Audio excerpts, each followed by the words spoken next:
மகளிர் சுய உதவிக்குழு தினத்தினை முன்னிட்டு துணை முதலமைச்சர் உதயநிதி ஸ்டாலின் தமிழ்நாடு மகளிர் மேம்பாட்டு நிறுவனத்தின் சார்பில் மணிமேகலை விருதுகளையும் வங்கிக் கடன் இணைப்புகளையும் வழங்கினார்.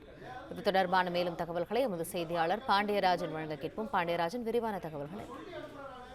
சென்னை சேப்பாக்கத்தில் உள்ள கலைவாணர் அரங்கில் தமிழ்நாடு மகளிர் மேம்பாட்டு நிறுவனம் சார்பில் நடைபெறும் மகளிர் சுய உதவிக்குழு தின விழாவில் தமிழ்நாடு துணை முதலமைச்சர் உதயநிதி ஸ்டாலின் அவர்கள் கலந்து கொண்டார்கள். மாநில அளவில் சிறந்து விளங்கும் 35 சுய உதவி குழுக்களுக்கு மணிமேகலை விருதுகளை தற்போது அவர் வழங்கியிருக்கிறார். மணிமேகலை விருது வரும் ஒவ்வொரு குழுவிற்கும் தலா 1 லட்சம் ரூபாயிலிருந்து 5 லட்சம் ரூபாய் வரை அந்த கேட்டகரி வாயிலாக அவர்களுக்கான அந்த பரிசு தொகையும் வழங்கப்பட்டிருக்கிறது. 5 சுய உதவி குழுக்களுக்கு வங்கிக் கடன் இணைப்பு வழங்கக்கூடிய அந்த நிகழ்வையும் உதயநிதி ஸ்டாலின் அவர்கள் தொடங்கி வைத்திருக்கிறார்கள். குறிப்பாக தமிழகம் முழுவதும் 3005 கோடி ரூபாய் மதிப்பிலான வங்கிக் கடன் இணைப்புகள் இன்று முதல் வழங்குவதற்கான அந்த நிகழ்வு தொடங்கப்பட்டிருப்பதாகவும் சட்டப்பேரவையில் இந்த ஆண்டு, அதாவது 2025-26 நிதியாண்டில் 37,000 கோடி ரூபாய் அளவில் மகளிர் சுய உதவி குழுக்களுக்கான வங்கிக் கடன் இணைப்புகள் வழங்கப்படும் என அறிவிக்கப்பட்டது.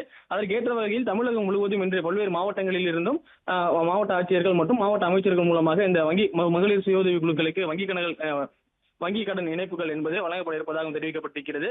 மேலும் தமிழகம் முழுவதும் சிறந்து விளங்கக்கூடிய மகளிர் சுய உதவி குழுக்களுக்கான மணிமேகலை விருது மற்றும் மதி என்கின்ற லட்சணையையும் வெளியிட்டிருக்கிறார். மகளிர் சுய உதவி குழுக்கள் மூலமாக தயாரிக்கப்படும் பொருட்களை விற்பனை செய்வதற்கான மதி என பெயரிடப்பட்ட அந்த பிராண்டிங் நேம் உருவாக்கப்பட்டிருக்கிறது. அதற்கான லட்சணை வெளியிடப்பட்டிருக்கிறது.